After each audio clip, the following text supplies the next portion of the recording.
So hello and welcome to this webinar.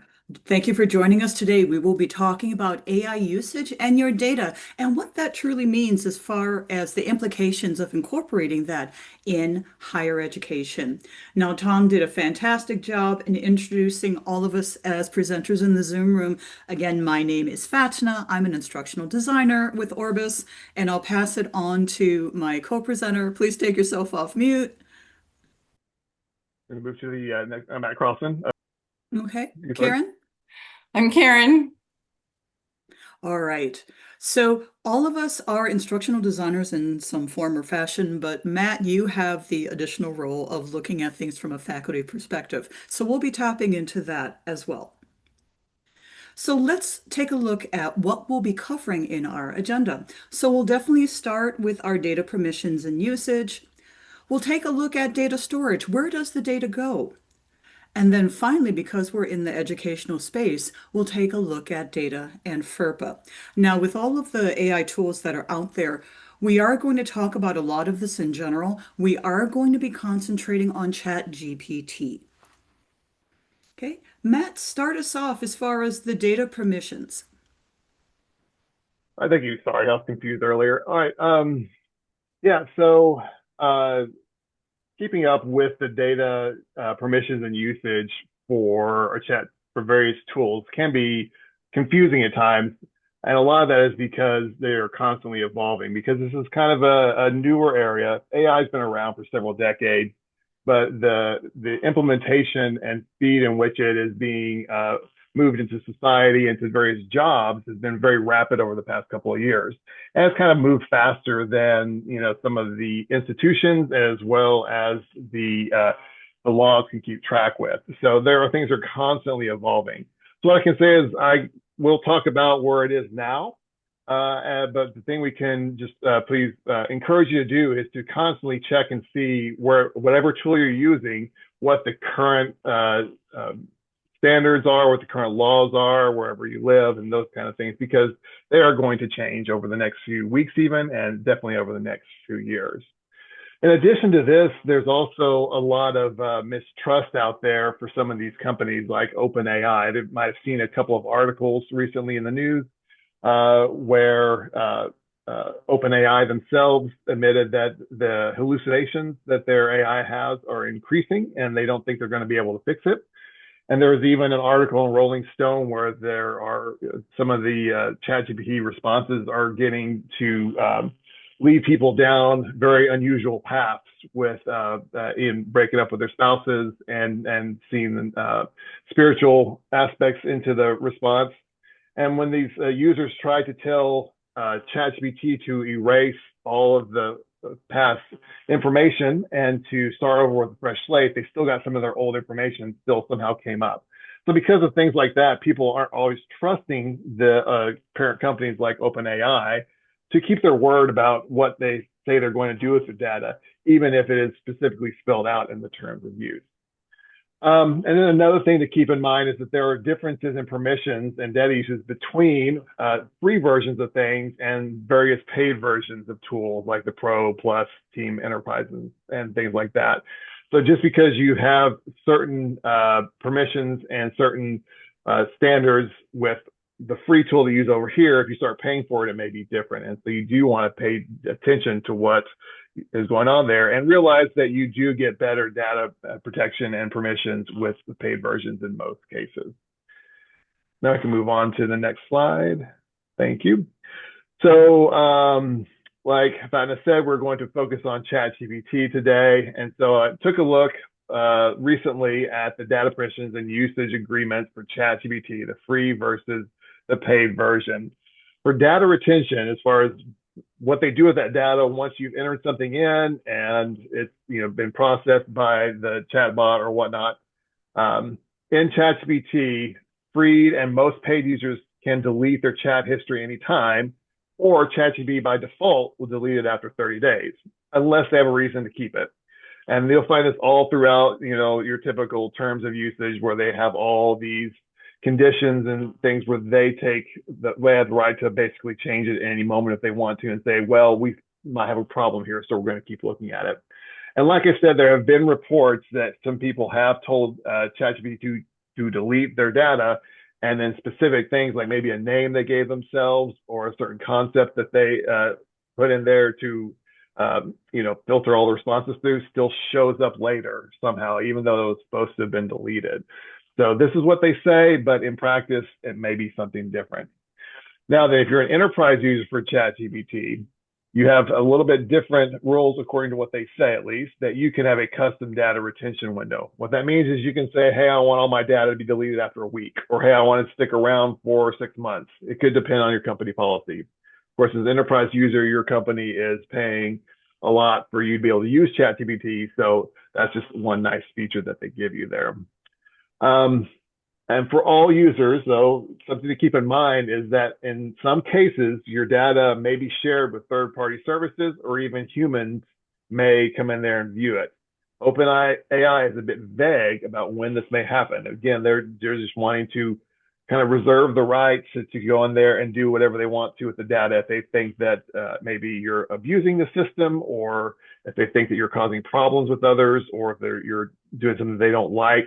They do reserve the right to have someone go in there and review it, and they also reserve the right to possibly farm it off to a third-party service for some other usage, which you may not have control of. The paid users of ChatGPT do seem to have more restrictions on third-party usage, but again, there is always that condition that they put in there that says, hey, we reserve the right to, if we see a problem, to pass this on to third-party and use it for different usages as we see fit. And then the next slide. As far as training using your data to train the model, we've heard a lot about this, that you enter in something into an AI tool and it's going to take that data and further train future responses. The free users for ChatGPT must opt out from having their data used to train the ChatGPT models. That has changed a bit through the years, and you'll find different sources saying different things online. What ChatGPT says on their website is that you opt out as a free user. Paid users, such as ChatGPT Enterprise, you can opt in if you choose to, but as far as what they say, by default, you are not used to train their model. However, you can keep in mind that they do have this condition there that says users cannot use any service in a way that infringes, misappropriates, or violates anyone's rights.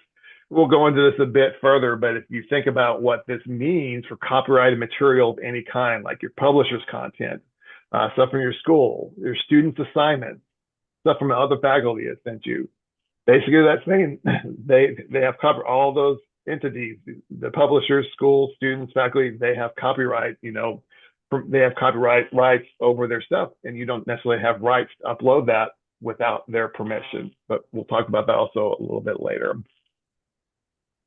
Then we'll go to the next slide. And I'll hand it over to Karen and Fatenah. That's me. I want to take a few minutes to explore the data centers that most of us never see, but rely on every day to do our work. A traditional data center is essentially a massive climate-controlled warehouse filled with servers, storage drives, and networking equipment. These facilities power the systems we depend on in higher ed, things like learning management systems, websites, and student records databases. To give you a sense of scale, the average data center is around 100,000 square feet, about the size of 2 football fields, and it uses as much electricity as a small town. The volume of data that moves through them is staggering. One AI-generated analogy compares the data center to a giant digital library, not lending books, but processing billions, sometimes trillions of pieces of information every second. These centers are built for everyday digital workloads, things like hosting platforms, payroll systems, campus communication tools. They need to be reliable and always available, but they're not designed to perform complex real-time analysis like artificial intelligence tools do.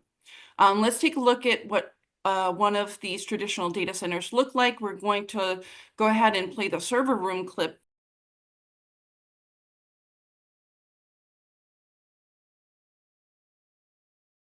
As described, these servers are the workhorses that quietly keep our everyday digital infrastructure running.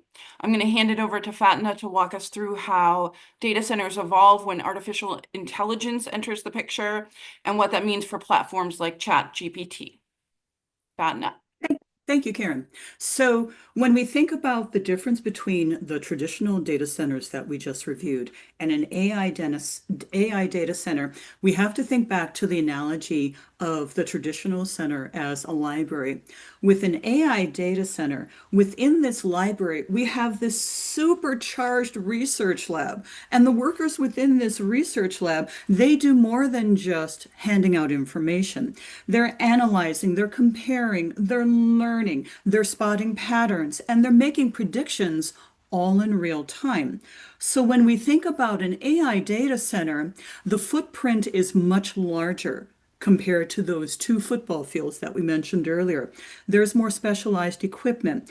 We need faster speeds. We need more storage. So AI data centers are a much larger powerhouse. And what you see here is a picture of an AI data center under construction, which I'll talk a little bit more about in a second. Switching back to ChatGPT, since we're concentrating on that tool, well, where does ChatGPT store all of that data? Well, the company that owns ChatGPT, Matt mentioned OpenAI. OpenAI actually contracts with Microsoft Azure. Microsoft Azure is a cloud computing platform, which is another way of saying a global network of remote servers. So it's kind of like renting a supercomputer where you can use it anytime, anywhere, from any location without having to worry about specific hardware. As long as you have a solid internet connection, you are able to access all of the applications and the data within that particular cloud server. So let's learn a little bit more about Microsoft Azure.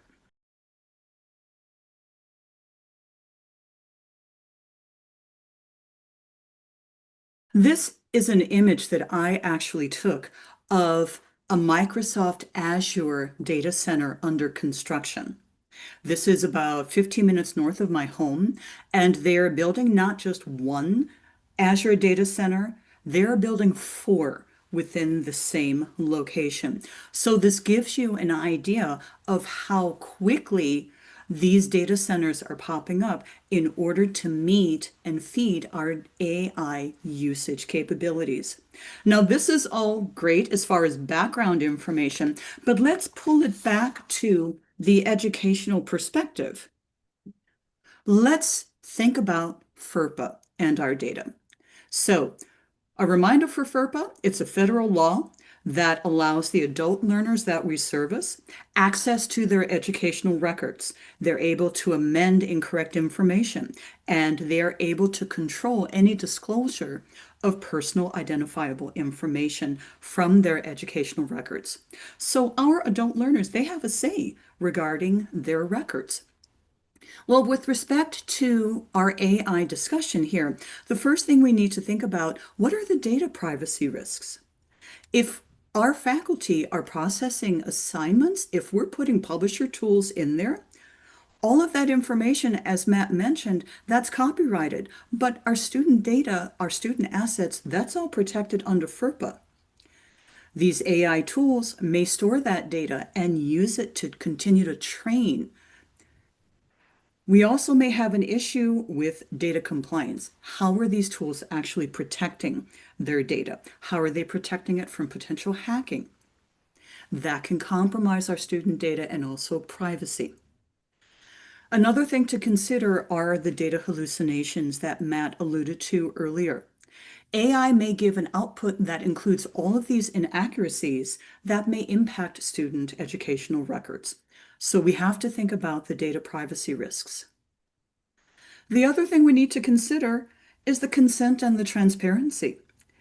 We need to let students know that AI tools are being used with respect to their particular course assets. We need their consent before we can even put anything into these AI tools.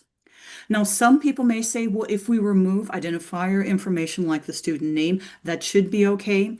Actually, if we do that, then we go back to what Matt mentioned in violating the student's copyright of their particular asset. So schools really need to share how AI results are being used and how, if at all, they become part of the student's permanent record. The last thing we need to consider, how are our vendors complying with FERPA? They need to indicate how they are addressing these requirements, especially including data protection.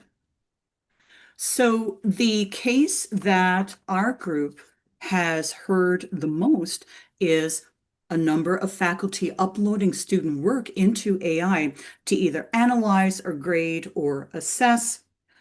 Our recommendation, don't do it. We need to have some sort of AI policy in place either at the program level or at the institutional level.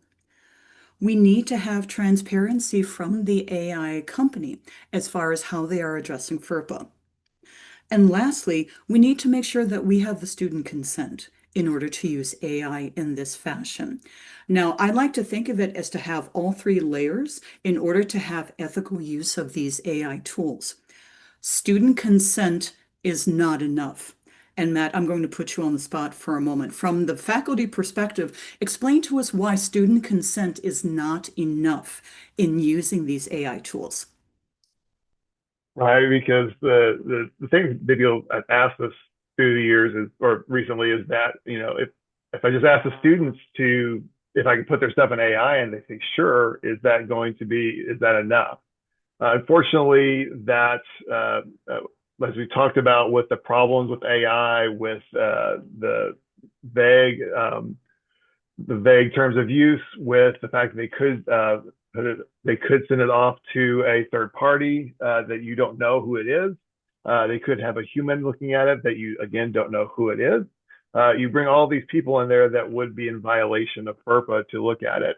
And if a student becomes concerned about what you've done, they can still just change their mind and say, I don't like what happened with this.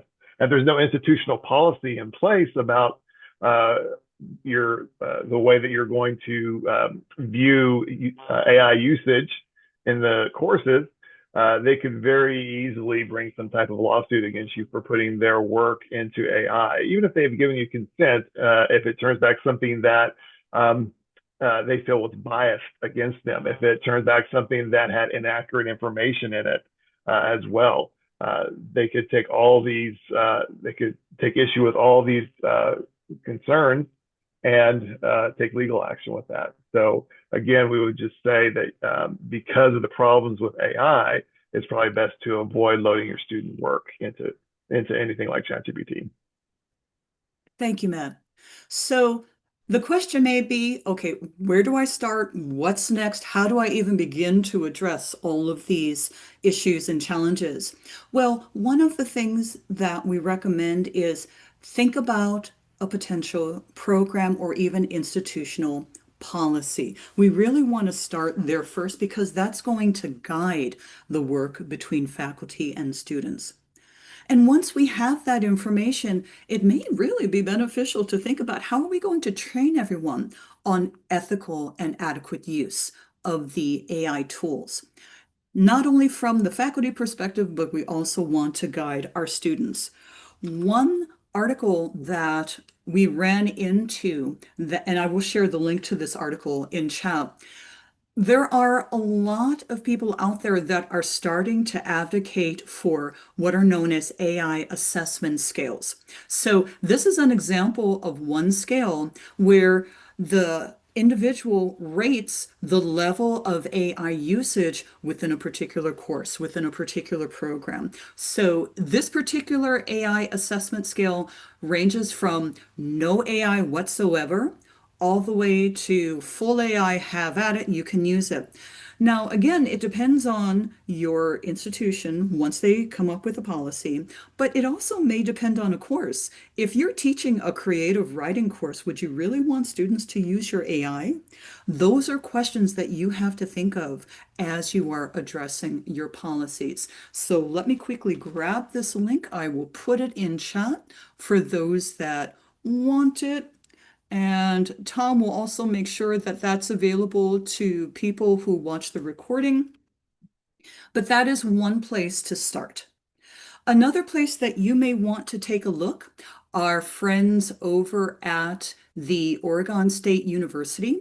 They have an e-campus, and their research group is actually working on various artificial intelligent tools. Now, there's a couple that I personally walk through with my faculty that I support. There is the AI decision tree, as well as a revised version of Bloom's taxonomy that actually takes a look at what are the distinctive human skills and what are the supplemental things that AI requires. So I'm also going to grab that link and share it in chat. So those are places that you are able to start as far as the work involved in how are we going to address AI within our program, within our institution. And with that, we are coming towards the end of our presentation, everyone. You will have access to the slides based upon what Tom shared with us. So we do have all of these references. And here is our contact information. You can either email us or you can connect with us via LinkedIn. We can go ahead and continue the conversation there.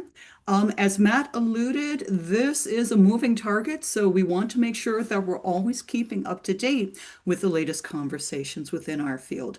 Thank you so much, everyone. And Tom, I think we can go ahead and transition into questions.